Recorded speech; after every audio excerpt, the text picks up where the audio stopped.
Hello my dear AE assistant engineer aspirants. Syllabus देख के तो हालत खराब हो गई होगी आप लोगों की। एंड अब क्या करें, उसको तो अब पढ़ना ही पड़ेगा, अब जो भी हो जाए। ठीक है। सो हालांकि सिलेबस को आप चेंज भी आप अगर ऑब्जर्व करें तो वो भी नहीं हो पाएगा, बिकॉज ये जो सिलेबस है और ये यूपीपीएससी है, इसको संविधान से संरक्षण मिला हुआ है। ठीक है, तो उस पे आप कुछ आपत्ति नहीं जता सकते हो, वेदर वो प्रीलिम्स ले या मेंस ले या प्रीलिम्स में ही मेंस ले ले। ये सब कुछ उसके ऊपर निर्भर करता है, आयोग के ऊपर निर्भर करता है। ठीक है, तो कोई भी बॉडी मतलब कुछ भी ऑब्जेक्ट नहीं कर सकती। इसके साथ ही आपको याद होगा, जैसे जब यूनियन पब्लिक सर्विस कमीशन का सी सैट जब आ रहा था, तो बहुत सारे नॉन टेक वाले अभ्यर्थी जो थे, जो बीए बीएससी किए हुए थे, वो लोग काफी ऑब्जेक्ट किए थे कि कैसे हो पाएगा, ये इंजीनियर्स के लिए काफी ज्यादा लाभान्वित रहेगा ये वाला सी सेट। तो फिर भी देखिए, बहुत सारे धरना प्रदर्शन हुई, लेकिन फिर भी कुछ नहीं हो पाया। ठीक है, तो आयोग का जो मन होता है वो करता है, एंड हमारा काम है पढ़ना और सिलेक्शन लेना। ऐसा नहीं होगा कि इसमें सिलेक्शन कम हो। और मिलता जुलता ही इंजीनियरिंग सब्जेक्ट से रिलेटेड ही कॉन्सेप्ट है। तो मैं आज आपके सामने डिजास्टर मैनेजमेंट के लेक्चर्स लेके आया हूँ। ठीक है, आज से हम लेक्चर नंबर 1 स्टार्ट कर रहे हैं। काफी ज्यादा सोचने के बाद, विचार विमर्श के बाद, और नोट्स, ये देखिए, ये सारा कंटेंट्स है आपके सामने, ये सब मैं प्रिपेयर करके लाया हूँ। So I would like to give up my best to understand concept for disaster management, है ना, फॉर दिस। एंड चाहूंगा कि काफी कंप्रिहेंसिव वे में और काफी प्रिसाइज वे में आपको सारी चीजें समझ में आ जाए, और आपको कहीं और भटकना ना पड़े इस कोर्स के लिए। ठीक है, तो अब तैयारी आपको शुरू कर देनी चाहिए, in spite of the fact that कुछ भी हो रहा हो टेलीग्राम ग्रुप के डिस्कशन में, और कुछ भी हो रहा हो। हालांकि we should never give up. So coming to the fact that disaster management में क्या क्या चीजें आती हैं, ये जो है, ये यूपीएससी के, आपको बताऊं मैं, यूपीएससी का जो मेंस होता है ना, प्री में भी नहीं आता है, ये जीएस 3 में आता है। ये जो सब्जेक्ट है डिजास्टर मैनेजमेंट, ये यूनियन पब्लिक सर्विस कमीशन के जीएस 3 का सब्जेक्ट है, ये डिजास्टर मैनेजमेंट। और वहां से भी इसको एक दो क्वेश्चंस आते हैं। मैं आगे बात करूंगा कि कहाँ कहाँ से क्वेश्चंस का फ्रेमवर्क बन सकता है। ठीक है, हालांकि अभी जानते हैं कि यूपीएससी जीएस में कहाँ से क्वेश्चन आता है, तो यूपीएससी में एक से दो क्वेश्चंस आपके आते हैं इस सब्जेक्ट्स में। ठीक है, इसका जो बुक सोर्स मैं कहूंगा कि सोर्स सोर्स क्या होना चाहिए इसके लिए, तो इसके लिए केवल एक ही सोर्स आपको फॉलो करना है, अगर आपको ज्यादा डीप एनालिसिस करना है। तो इसकी एक किताब होती है, नेशनल डिजास्टर,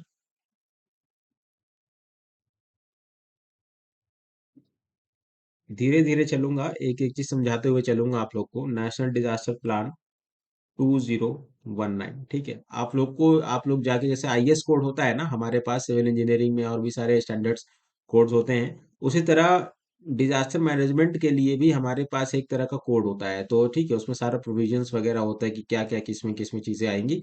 तो उसी तरह से ये एक सोर्स है, आप ये रिफर कर सकते हो, नेशनल डिजास्टर मैनेजमेंट प्लान 2019। पूरे यूट्यूब इंडस्ट्रीज में कहीं भी आप कोचिंग में चले जाओ, वो सब यहीं से कॉपी पेस्ट करके आपको डेटा और ये सारी चीजें देंगी, तो मैं भी आपको वहीं से कंप्रेसाइज करके आपको दूंगा। अच्छा, before going into that, there are some kind of important things that becomes very important for you, कि क्या पैटर्न ऑफ क्वेश्चंस आ सकते हैं फ्रॉम दिस डिजास्टर मैनेजमेंट। ठीक है, उस पर हम बात करेंगे। ये कुछ कीवर्ड्स हैं जो आपको पकड़ के रखना है, आपको भूलना नहीं है। ठीक है, हल्के में तो बिल्कुल नहीं लेना है कुछ भी, सब बहुत टाइमली बात हो रही है। और आसान सब्जेक्ट है मैं कहूंगा आपको। ठीक है, आसान सब्जेक्ट है, आप लोग आसानी से कवर कर सकते हो, इसीलिए मैंने बेसिक सब्जेक्ट से उठाया है। ठीक है, तो कैसे होगा, इसमें जो की टर्म्स होंगे, जैसे कि की टर्म से रिलेटेड क्वेश्चन ज्यादा आएंगे। आसान आसान है ना, शुरुआत है, पहला पेपर है, तो क्वेश्चन तो देखिए आसान ही आएगा। ठीक है, 150 क्वेश्चन है और 2 घंटे हैं, तो क्वेश्चंस तो देखिए आसान ही आने हैं। तो लेकिन कौन कौन से की टर्म्स यहाँ पे आएगा आपके सामने। हजार्ड क्या होता है, वल्नरेबिलिटी क्या होती है, ये सब आपको पता करना है। जहां भी ये सब टॉपिक्स आए, वहां पे आपको ये सब रिस्क असेसमेंट,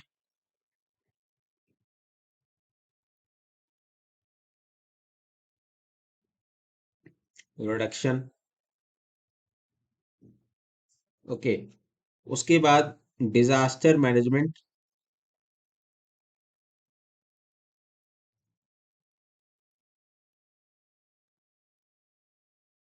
प्री, एक होता है प्री और एक होता है पोस्ट, समझे?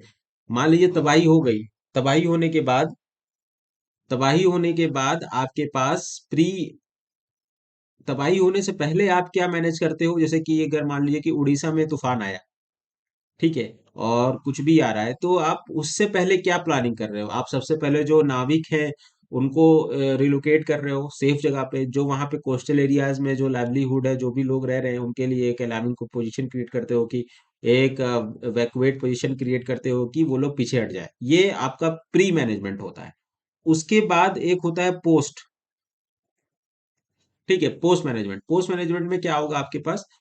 तबाही आ गई, साइक्लोन आ गई, अब साइक्लोन के बाद बहुत सारी चीजें लॉस हो गई होंगी, सड़कें टूट गई होंगी, मिट्टी इरोजन हो गया होगा। उसके बाद आपको कैसे हर चीज मिटिगेट करनी है, तो वो पास्ट का पार्ट होता है, ठीक है, डिजास्टर मैनेजमेंट पार्ट का, ठीक है। मिटिगेशन, मिटिगेशन मतलब कहते हैं शमन, हिंदी में क्या कहते हैं इसको? हिंदी भी आप लोग को बहुत स्ट्रॉन्ग करनी पड़ेगी इसमें, शमन। ना, ना से नल वाला, शमन मतलब अगर कोई डिजास्टर हो रहा है तो उसको कैसे दबाया जाए।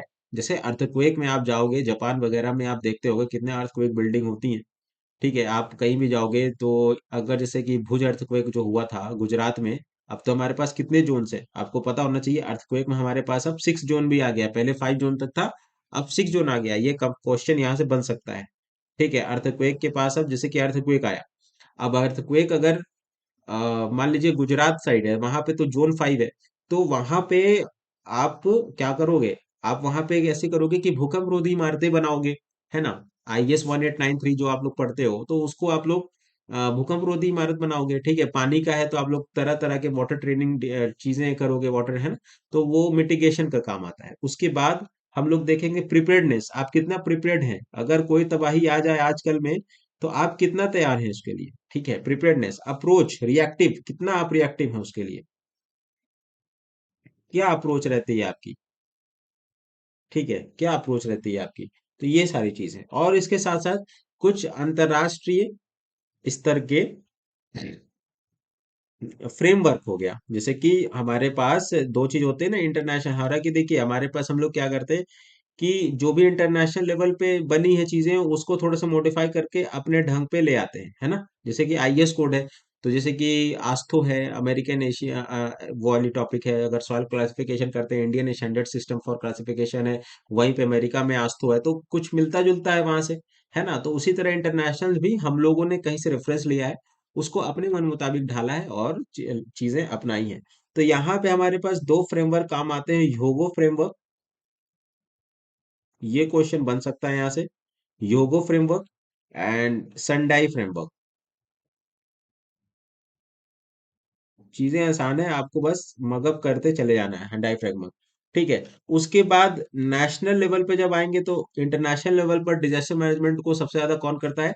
संडाई फ्रेमवर्क, फ्रेमवर्क की जो अवेलेबिलिटी है, मतलब ये कब से कब तक वैलिड रहेगा, ये 2015 से 2030 तक रहेगा, ठीक है। उसके बाद नेशनल पे हम लोग बात करें, नेशनल, नेशनल हमारे पास क्या क्या चीज है, national infrastructure for disaster management क्या क्या है। तो अप्रोचेस पे अगर हम लोग जाएंगे, तो अप्रोचेस कौन कौन से रिएक्टिव अप्रोचेस है?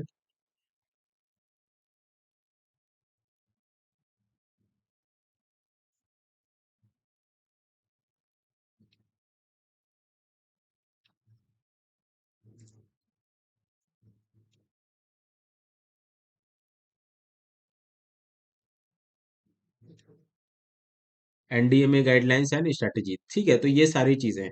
तो बहरहाल ये हम लोग देखते हैं कि यूपीएससी में क्या क्या क्वेश्चंस आए थे एक बार, ठीक है।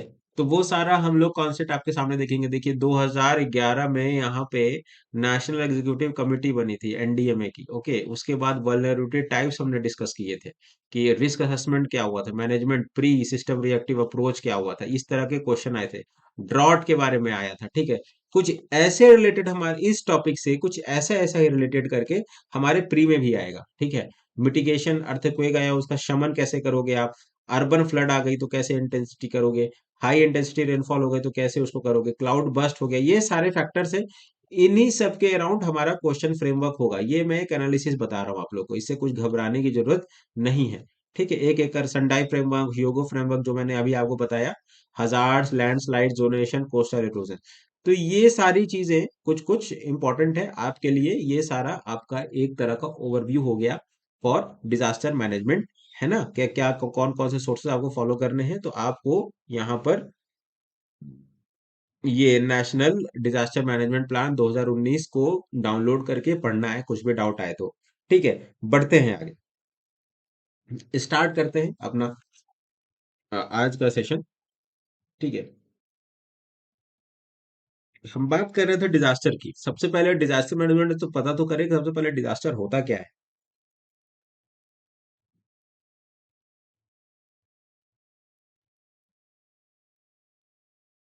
किसी चीज का सीरियस डिसरप्शन, ठीक है, जो कि किसी कम्युनिटी को रोक दे, किसी कम्युनिटी को मतलब किसी के अगर कोई कम्युनिटी है या फिर कुछ भी चीजें अच्छे से काम नहीं आ पा रही हो, तो अगर मतलब अगर मान लीजिए कोई भी चीज अच्छे से परफॉर्म कर रही है ना, अगर हम अपने समाज में रहते हैं और वहां पे कुछ कुछ भी अभद्र चीज मतलब कुछ भी अनसर्टेन चीजें हो जाती हैं जो हमारे डेली कम्युनिटी लाइफ को डिसरप्ट करती है, उसको हम लोग डिजास्टर कहते हैं। ठीक है, वो डिसरप्शन किसी भी फॉर्म में हो सकती है, इकोनॉमिकल हो सकती है ना, समाज में क्या हुआ, महंगाई बढ़ गई या फिर बहुत सारा रिसेशन आ गया, तो उसको भी हम लोग डिजास्टर के ही रूप में ले लेते हैं। एक हो गया हमारे पास इकोनॉमिक डिजास्टर, एक हो गया हमारे पास नेचुरल डिजास्टर, एक होता है हमारे पास ह्यूमन मटेरियल डिजास्टर। मतलब डिजास्टर जरूरी नहीं है कि तबाही किसी भी टर्म्स में हो सकती है ना। तबाही आपके लाइफ में कैसे हो सकती है, हो सकता है कि आपकी सरकारी नौकरी में आप घूस ले रहे हो तो आपकी ये वहां भी आपका दिक्कत हो गया, ठीक है, आप वहां पे भी आप ऐसा कर रहे हो, आपको क्या पता चला आपका घर गिर गया। तो disaster can be of anything. अगर आप वाइड स्केल में बात करोगे तो इसको हम लोग डिजास्टर कहते हैं। ठीक है, तो इसकी डेफिनेशन पे मैं एग्जैक्ट लोकेशन पे जाऊंगा बिना किसी टाइम वेस्टेज का, बिकॉज टाइम आपके पास कम रहने वाला है। तो मैं डायरेक्ट डेफिनेशन पे ही बात करूंगा। A disaster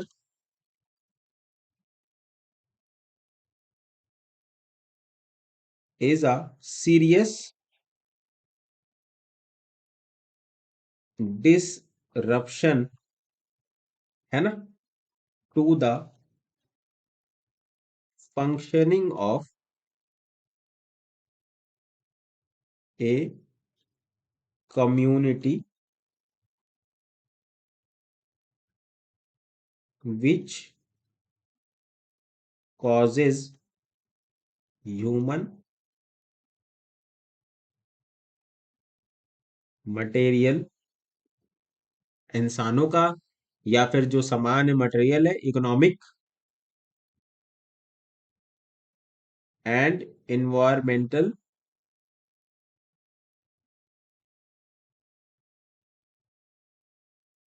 losses beyond a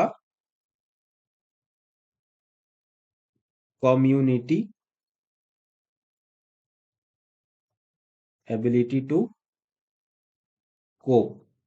कोप मतलब उसका भराव, मतलब इतना तगड़ा इफेक्ट, इतना तगड़ा डिसरप्शन, है ना, इतना तगड़ा disruption to the functioning of किसका, किसी भी अगर कोई भी अगर फंक्शनिंग है, कोई भी अगर पद्धति अगर कुछ भी ये काम कर रही है, functioning of a community which causes क्या, विच कॉजेज इंसानों का, मटेरियल का, इकोनॉमिक का, इन्वायरमेंटल का लॉस, है ना, बियॉन्ड डिसेबिलिटीज, मतलब इतना ज्यादा डिसरप्शन कि उसको भरपाई करना बहुत मुश्किल हो जाए।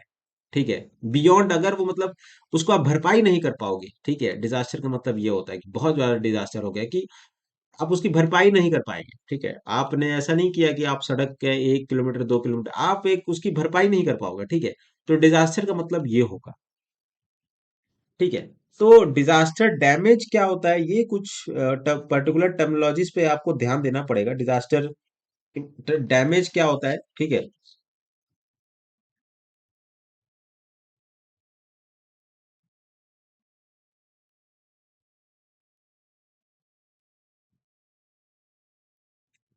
इट डिजास्टर के बारे में कुछ और बातें मैं कर लेता हूं। It results from the combination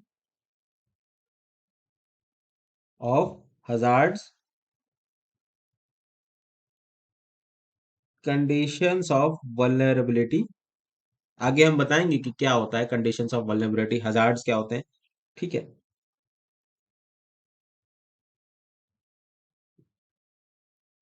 and insufficient capacity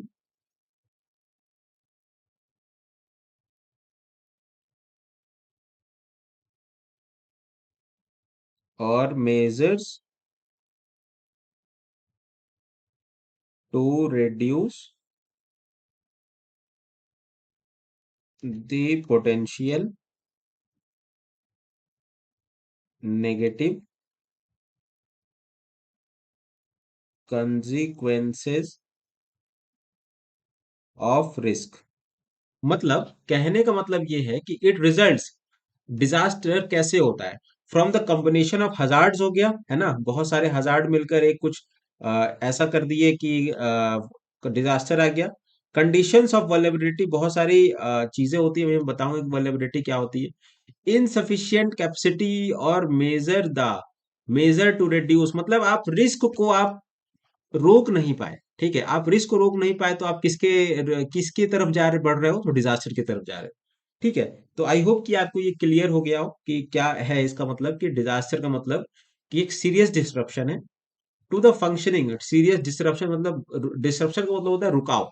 ठीक है, to the functioning of community which causes human, mental, material, economic, environmental losses beyond the communities ability, है ना, समाज के एबिलिटी को भरने, उसको भरपाई ही नहीं कर पाएगा समाज कभी। तो ये एक तरीके से डिजास्टर के बारे में बात हो गई कि डिजास्टर पहले होता क्या है। ठीक है, डिजास्टर के बहुत सारे इम्पैक्ट हो सकते हैं हमारे पास। इन्वायरमेंटल इम्पैक्ट हो गया, आपके पास मटेरियल का इम्पैक्ट हो सकता है, इकोनॉमिक का इम्पैक्ट हो सकता है, बहुत सारे इम्पैक्ट डिजास्टर लेके आता है। ठीक है, इतना तो आपके पास कॉमन सेंस होगा ही कि ये डिजास्टर बहुत सारे इम्पैक्टफुल होता है। उसके बाद हम लोग बात करेंगे कि क्या होता है डिजास्टर के बारे में, कि हजार्ड्स क्या होते हैं।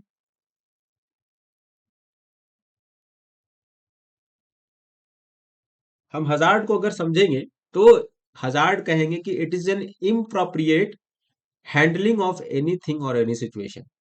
किसी भी सिचुएशन को अगर आप अच्छे से नहीं हैंडल कर पा रहे हैं तो वो हजार्ड के रूप में चला जा रहा है। ठीक है, कोई भी अगर, जैसे कि अगर आप पानी लो, ठीक है, अगर आप पानी लो, अब मैं आपसे बोलूंगा कि आप बताओ, दो चीजें बताओ कि जो हजार्डियस नहीं है और जो नॉन हजार्डियस, मतलब name two things, comment box में कमेंट करना कि water hazardous and water non hazardous. आप बोलोगे water, water is a non hazardous substance. But अगर देखा जाए तो साइक्लोन तो वाटर से ही बना होता है, स्टॉर्म तो तूफान तबाही जो आती है उड़ीसा में, ठीक है, वो तो पानी की वजह से आती है। तो एनीथिंग दैट इज ऑफ, किसी भी चीज से ज्यादा अगर होता नहीं है, जैसे पॉइजन है, पॉइजन को आप ले रहे हो, पॉइजन कब कोई चीज बनती है, जब किसी चीज के एक्सेस हो जाता है। उसी तरह से हजार्ड भी वही चीज है, हजार्ड और नॉन हजार्डस, कि जब हमारे पास किसी भी चीज का एक्सेस हो जाता है तो वो हमारे लिए हजार्ड का रूप ले लेता है। ठीक है। तो कहने का मतलब कि hazard is an inappropriate handling of anything, inappropriate हो गया ना, it is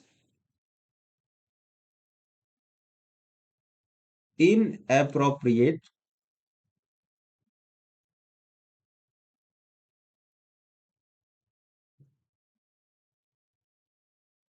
handling of anything और any situation.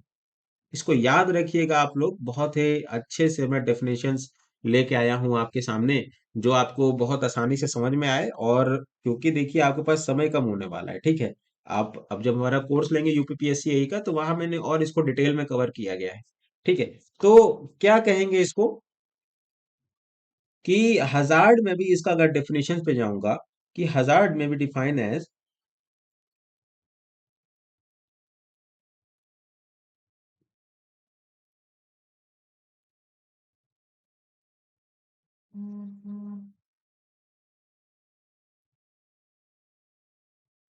As a dangerous condition, एक खतरनाक स्थिति और अवसर, इवेंट दैट क्रिएट और have the potential for causing injury to life और डैमेज टू प्रॉपर्टी और एनवायरमेंट। ठीक है। तो हजार्ड क्या है? एक तरह का सोर्स ऑफ पोटेंशियल डैमेज है।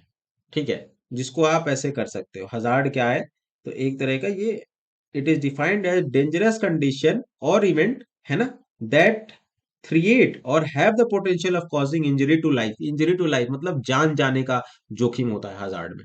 ठीक है, और डैमेज टू प्रॉपर्टी और एनवायरमेंट, है ना, तो ये सारी चीजें। उसके बाद अगर हम बात करें कि हजार्ड किस किस तरीके होते हैं, हजार्ड देखिए दो तरीके से हो सकता है हमारे पास, है ना। एक हम मैं hazard can be of two types. Hazard can be of two types.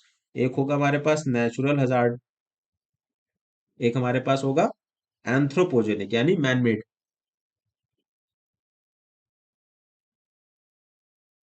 ठीक है, ब्रैकेट में लिख देता हूँ मैनमेड। तो इसमें क्या है, नेचुरल में आपके पास कौन कौन सी चीजें आती हैं, जैसे कि अगर फॉर एग्जांपल मैं लूं आपके पास कि नेचुरल में कौन कौन सी चीजें आती हैं। तो नेचुरल में आपके पास जैसे कि जियो फिजिकल हो गया, है ना, ये डायरेक्ट यहां से एमसीक्यू बनेगा। जियो फिजिकल हो गया, जियो फिजिकल मैं बताता हूँ आपके पास क्या हो गया, हाइड्रोलॉजिकल हो गया, हाइड्रोलॉजिकल हजार्ड हो गया। ओके, एंड उसके बाद मीटियोरोलॉजिकल हो गया। उसके बाद क्लाइमेटोलॉजिकल हो गया। ओके, बायोलॉजिकल हो गया।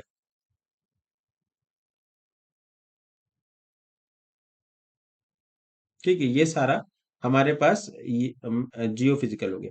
जियो फिजिकल में क्या आप लोग पढ़ोगे, जैसे कि जियो फिजिकल मतलब भू भू संबंधित, धरती के संबंधित, जैसे कि जियो फिजिकल में क्या हो गया, अर्थक्वेक आ गया। अर्थक्वेक भी एक तरह का हजार्ड है ना, जिसमें जान का जोखिम आपके पास हो सकता है। अर्थक्वेक हो गया, मास मूवमेंट हो गया, मिट्टी चली जा रही है कहीं पे, है ना, मास मूवमेंट। हाइड्रोलॉजिकल में और भी कई सारे एग्जांपल्स हो सकते हैं, है ना, मैं आईटीसी लिख देता हूँ। हाइड्रोलॉजिकल में आपके पास क्या हो गया, फ्लड्स हो गया। ठीक है, फ्लड्स हो गया आपके पास, wave action something like that, wave action etcetera. Meteorological में क्या हो गया, मीटरोलॉजिकल में आपके पास साइक्लोन हो गया, स्टॉर्म्स हो गया, है ना, ये आप लोग सिविल इंजीनियरिंग में पढ़ते होंगे मीटरोलॉजिकल क्या होता है, स्टॉर्म्स हो गया। ठीक है, एक ब्लिजर्ड्स एक है, ब्लिजर्ड्स, है ना, तो ये साइक्लोनिक हो गया।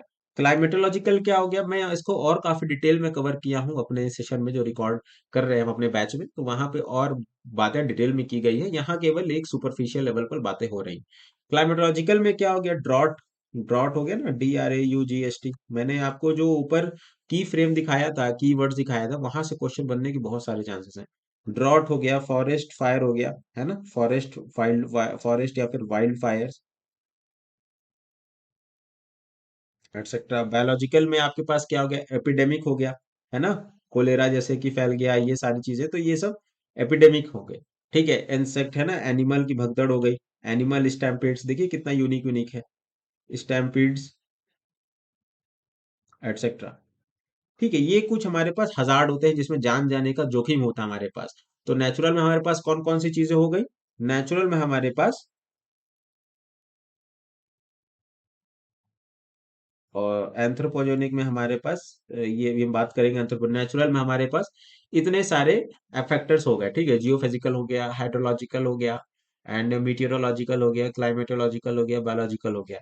कमिंग टू दिस एंथ्रोपोजेनिक, तो एंथ्रोपोजेनिक में हमारे पास केमिकल हो गया, केमिकल इफेक्ट्स हो गए, एंड उसके बाद बायोलॉजिकल यहाँ भी होता है, तो आपको ध्यान रखना पड़ेगा, biological and radiological, something related to that fission and all, है ना। बहुत सारे केसेस हुए हैं, एक हमारे पास कौन सा चेरनोबिल डिजास्टर हो गया, है ना, भोपाल गैस ट्रेजेडी हो गई, तो ये सब सारा न्यूक्लियर। ओके, सो ये सारा हमारे पास फैक्टर्स हो गए, है ना, कौन कौन से फैक्टर्स हो गए। तो कमिंग टू दिस की और क्या क्या इसमें है, तो इसमें हम लोग जब केमिकल की बात करते हैं, तो केमिकल के आपके पास भोपाल गैस ट्रेजेडी हो गया है ना। आपको ये बार बार पूछा जाएगा कि यहाँ पे भोपाल गैस में, एक ट्रेजेडी में कौन से गैस लीक हुई थी।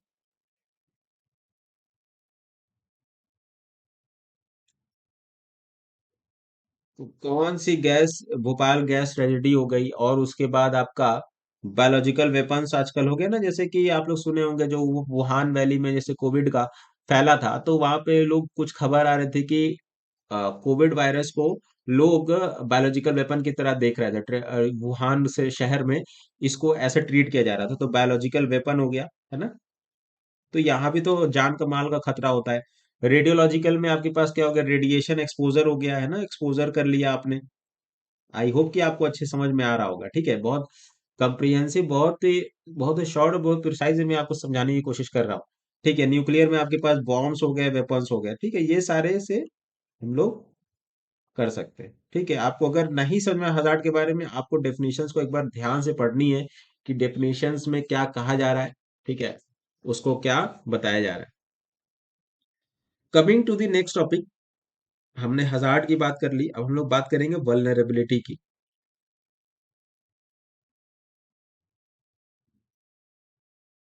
पूरा डिजास्टर मैनेजमेंट में आपको यूट्यूब में लेके आऊंगा। अगर आप मेरी ही से इस सेशन के बाद, मेरी सेशन के बाद आप उसको एनडीएमए की जो ये वाली जो किताब है, इसको आप एक बार रेफर कर लोगे और थोड़ा बहुत यूपीएससी की सीएससी के 10-5-15 मिनट वाले वीडियो देख लोगे, तो आपको ये टॉपिक, ये सब्जेक्ट आपका कंप्लीट हो जाएगा, ठीक है। वल्नरेबिलिटी की बात करूंगा। देखिए क्या फर्क होता है हजार्ड और वल्नरेबिलिटी में, ठीक है। हजार्ड इज रिलेटेड टू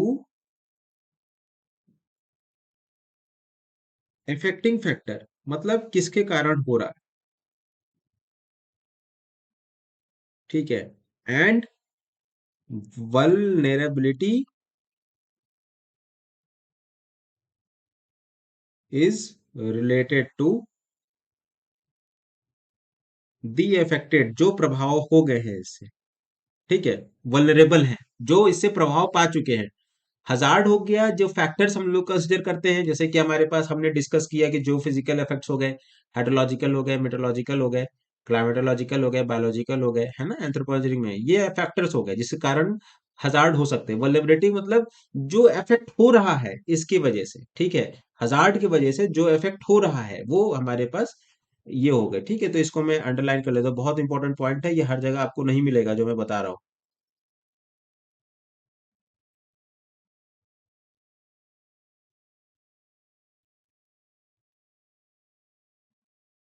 ठीक है, वल्नरेबिलिटी में के बारे में। तो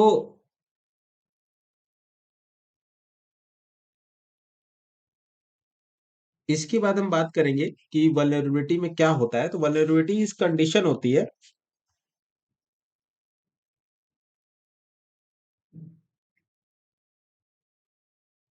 it may be defined as conditions determined bye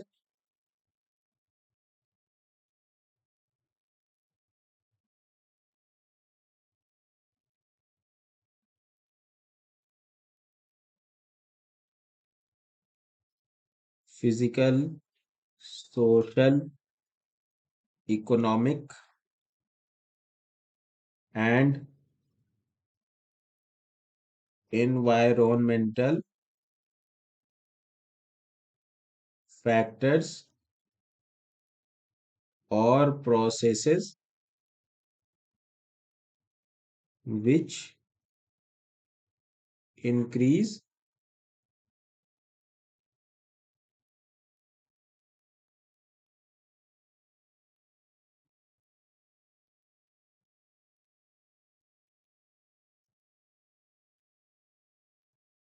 of a community to the impact of hazard, मतलब कि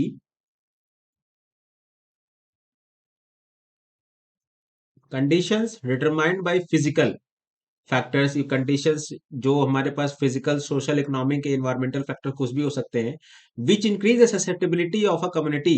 सपोज मैं बात करूंगा अभी आगे कि एनवायरमेंटल फैक्टर्स ऐसे कौन कौन से होंगे जिसके कारण आप हजार्ड से और पास आ जाओगे, ठीक है। हजार्ड से और ससेप्टेबल हो जाओगे, ससेप्टेबल मतलब और क्लोज आ जाओगे, ठीक है। है ना। दिस पर्टिकुलर ससेप्टेबल का मतलब आप लोग समझते हैं कि this particular material is susceptible to magnetism, मतलब ये मैग्नेटिज्म के पास होने में, मैग्नेटिज्म की प्रॉपर्टी लेने में ज्यादा पास है। उसी तरह से susceptibility of a community to the impact of hazard, है ना, जब बहुत सारे फैक्टर्स होते हैं, जैसे कि इन्वायरमेंटल फैक्टर्स पे हम आएंगे कि क्या और कौन कौन से फैक्टर होते हैं, ठीक है।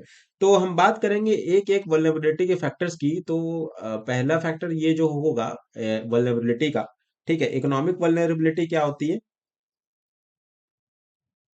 I am writing as economic vulnerability as vulnerability as we, okay. जैसे कि आप इकोनॉमिक वल्नरेबिलिटी हो गई, तो इसमें आपको क्या होगा कि आपको पैसे का नुकसान होगा, ठीक है। आपके पास बहुत सारे मतलब लो इनकम है कि, है ना, पुअर फैमिली के पास लेस ये इनकम होगा, और भी कई सारी चीजें होंगी। उसके बाद फिजिकल वल्नरेबिलिटी की हम लोग बात करेंगे, ठीक है। फिजिकल वर्टिबिलिटी में क्या होगा हमारे पास, कि फिजिकल वर्टिबिलिटी में क्या होगा, ज्योग्राफिक प्रॉक्सिमिटी से रिलेटेड चीजें होंगी। और यहाँ पे ओरिजिन, जैसे कि वुडन होम्स, जैसे कि अगर आप बात करोगे जैसे कि फिजिकल वर्टिबिलिटी में, जैसे कि कुछ घर होते हैं जैसे अर्थक्वेक रिलेटेड होते हैं, जैसे कि उनको लकड़ी से बनाया जाता है, ठीक है। तो उसमें क्या होगा कि अर्थक्वेक रिलेटेड, तो क्या होगा वहां पे फिजिकल वर्टिबिलिटी में, जैसे कि अगर आप भूकंप रोधी इमारत में आप बैठे हो, तो वहां पे क्या होगा कि वहां ज्यादा वल्नरेबिलिटी होगी, और वुडन घर, वुडन लकड़ियों के घर में आपकी वल्नरेबिलिटी कम हो, ठीक है। तो ऐसे करके सोशल वल्नरेबिलिटी क्या होती है?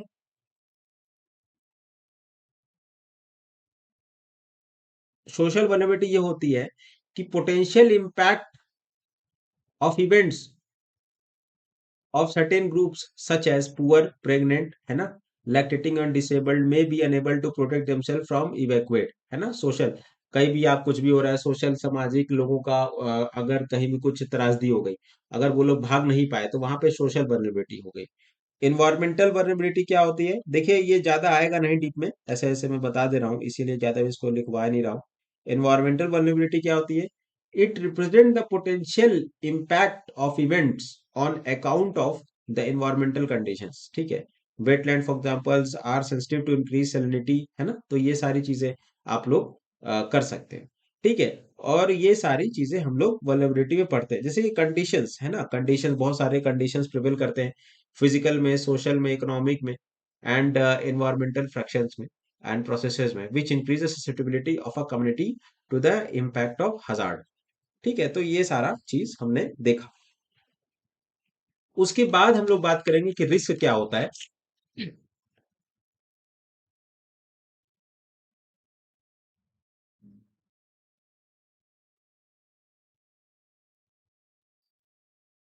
जिससे कि आप बोलोगे कि इस काम में रिस्क है, ठीक है, आप बोलोगे कि इस काम में रिस्क है, तो आपने क्या किया, आपने उसको मेजर किया, कितना लॉस है, ठीक है। Measure of loss is called risk, okay. Measure of expected loss, कितना आप लॉस कर रहे हो, अगर मान लीजिए कि आप कोई काम कर रहे हैं, अगर उसमें रिस्क इन्वॉल्व है, मतलब उसमें अगर लॉस का इन्वॉल्व है, तो उसको आप रिस्क बोलते हैं, ठीक है। तो इसकी इस साधारण से डेफिनेशन ये होगी, देखिए डेफिनेशंस का मिलना बहुत जरूरी है, ठीक है। रिस्क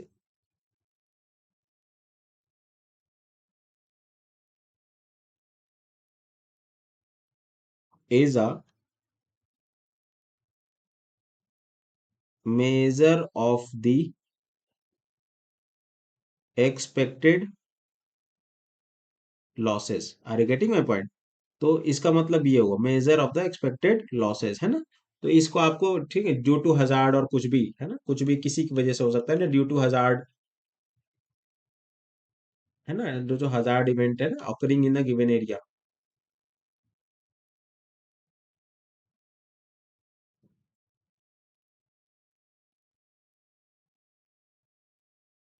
ठीक है।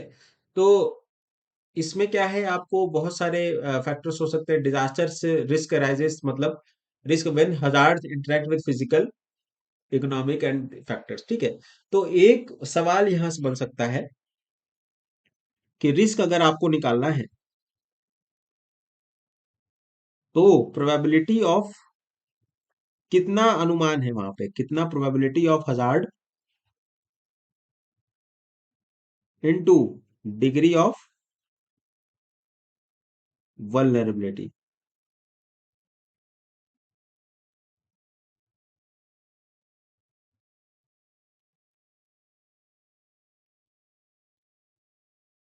ठीक है, तो आप लोग ऐसे इसको देख सकते हैं कि अगर ये फॉर्मूला, ये सवाल यहाँ से एक सवाल बन सकता है अगर, कि रिस्क आपको निकालना है तो आपको पता होना चाहिए प्रोबेबिलिटी हजार्ड आने की क्या प्रोबेबिलिटी है, और उसको डिग्री ऑफ वल्नरेबिलिटी से मल्टीप्लाई कर दोगे तो ये हो जाएगा।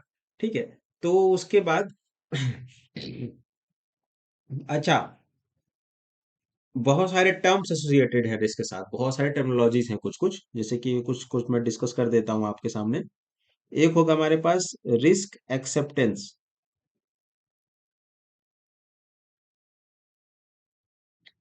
एक होगा हमारे पास रिस्क अवॉइडेंस,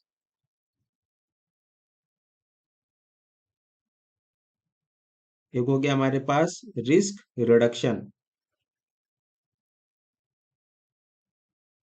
ठीक है, इस यहां से आपके एमसीक्यू बनेंगे डायरेक्ट। ठीक है, risk transfer.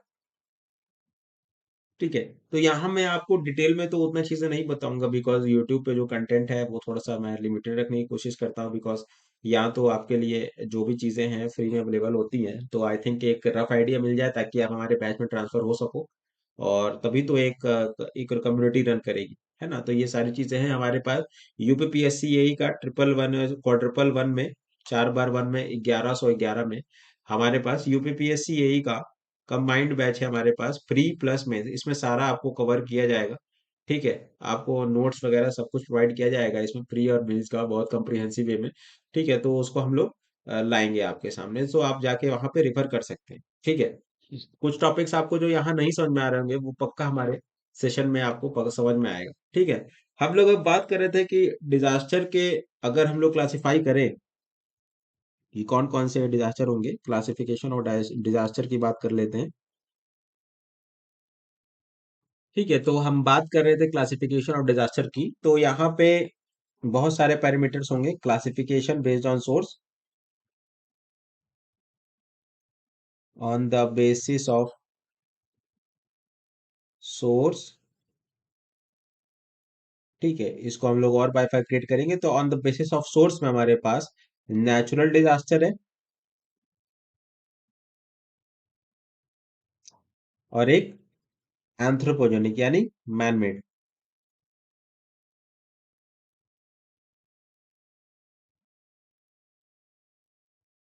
Okay, coming to the next source basis,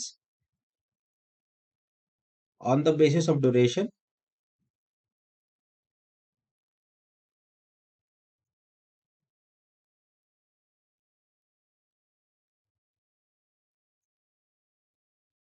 rapid onset disaster, मतलब इसका मतलब होता है कि सडन रहते हैं और बहुत एक्यूरेट रहते हैं, मतलब एक्यूट इंटेंसिटी के रहते हैं ना, और इम्पैक्ट उनका बहुत शॉर्ट पीरियड तक रहता है। ठीक है, जैसे कि अर्थक्वेक की बात कर लेंगे, है ना। रैपिड ऑनसेट डिजास्टर्स हो गया, मतलब अर्थक्वेक हो गया, साइक्लोन हो गया, ये सारे बहुत रैपिड होते हैं, ज्यादा समय तक रहते हैं। ठीक है, और जो स्लो ऑनसेट डिजास्टर्स होंगे जैसे,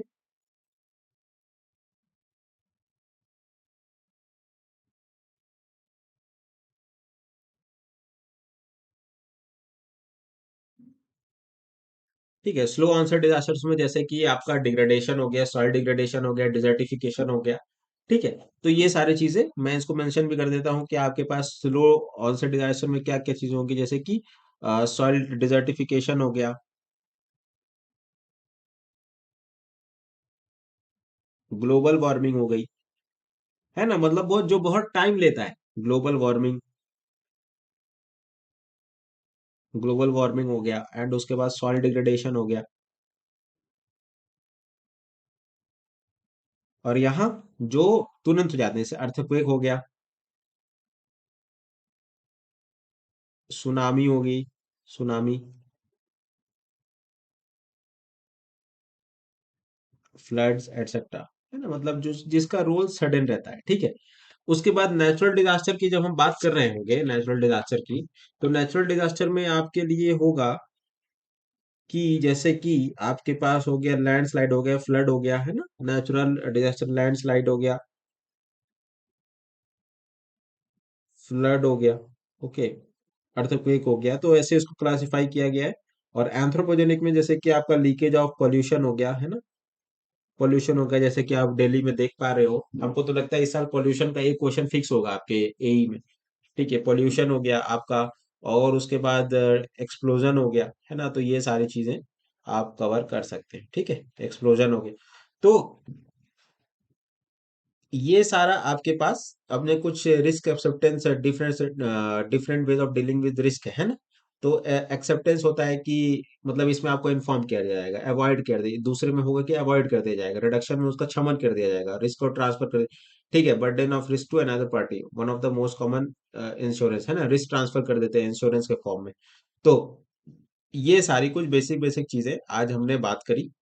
ठीक है, रिस्क में अगर क्या होता है, रिस्क क्या होती है, वल्नरेबिलिटी क्या होती है, ठीक है, कौन कौन उससे एक्सपोज्ड है उसको वल्नरेबिलिटी बोलेंगे, कौन कौन उस फैक्टर से एक्सपोज्ड है, और हजार्ड के बारे में हमने बात करी आज। एंड उसके बाद जो है डिजास्टर्स के बारे में हमने इंट्रोड्यूस किया कि डिजास्टर्स होता क्या है सबसे पहले, और यहाँ पे हमने कुछ जरूरी सोर्सेज और कुछ जरूरी कीवर्ड्स हमने आपके सामने रखे। कल हम मिलेंगे आपको अगले और एक नेक्स्ट चैप्टर के साथ, और एक टॉपिक यहाँ पे मैंने कंप्लीट कर दिया है। आई होप कि ये 5-6 दिन में ये पूरा डिजास्टर मैनेजमेंट का जो यूट्यूब में सेशन है वो कंप्लीट हो जाएगा। ठीक है, और हमारे बैच को आप अगर लेना चाह रहे होगे तो आप यूपीपीएससी एई 1111 का आप ले सकते हो, प्री प्लस मेंस उसमें है। ठीक है, ठीक है, तो आप कवर कर सकते हो। एंड कुछ भी डाउट होने से आप कमेंट करना, I will be there to help you. Okay, तब तक के लिए till then good bye, take care.